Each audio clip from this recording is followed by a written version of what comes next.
Matul is-sena li għaddiet waslu f'pajjiżna ftit aktar minn 800 immigranti regolari. Statistika tal-Uffiċċju Nazzjonali tal-Istatistika fil-jum iddedikat għar-refuġjati joħroġ ċar kif dawn iċ-ċifri huma inqassew mis-snin ta' qabel u kull ma jmur qed ikomplu jonqsu l-wasliet. Fl-2020 f'pajjiżna waslu iżjed minn 2200 immigrant. Dan ifisser l-sena li għaddiet l-immigranti li ġew f'Malta naqsu b'aktar minn 1400 fuq is-sena ta' qabel.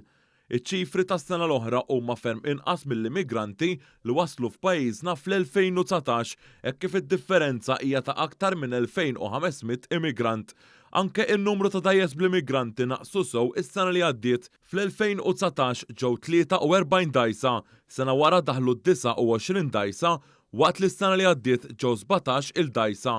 Il-Ministru għall-Intern Byron Camilleri innota kif is-sena l-oħra kien hemm numru rekord ta' migranti li ntbagħtu lura f'pajjiżhom wara li ġew Malta b'mod irregolari u mingħajr dokumenti.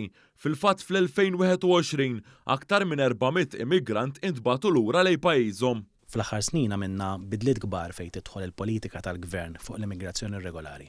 Fejn rajna li l-politika tagħna tkun ibbażata fuq li nkunu bsin ħafna ma' min qed jabbuża mis-sistema u allura pereżempju s-sena l-oħra kellek rekord ta' persuni li ntbagħtu lura fil-pajjiż tal-oriġinu tagħhom għaliex ma kienx ħaqhom, għaliex ma kinux verament refuġjati, iżda fl-istess ħin nagħtu drittijiet kollha tad-dinja lil dawk li verament huma refuġjati bħalissa qed narawha fejn jidħol anke l-persuni li ġejjin mill-Ukrajna li qegħdin jaħarbu minn gwerra. Il-Ministru Camilleri qal li din il-politika waslet biex it-traffikanti tal-bnedmin ma baqgħux iħarsu lejn Malta bħala post li minnu jistgħu jitraffikaw lil persuni. Tant li rajna numru ta' persuni speċjalment minn ċertu nazzjonalitajiet illi jidher biċ-ċar illi m'għadhomx jintbagħtu lejn Malta għaliex jafu li Malta tieħu l-affarijiet bis-serjetà u fl-aħħar mill-aħħar dan wassal ukoll għal tnaqqis sostanzjali fil-wasliet ta' migranti irregolari lejn pajjiżna.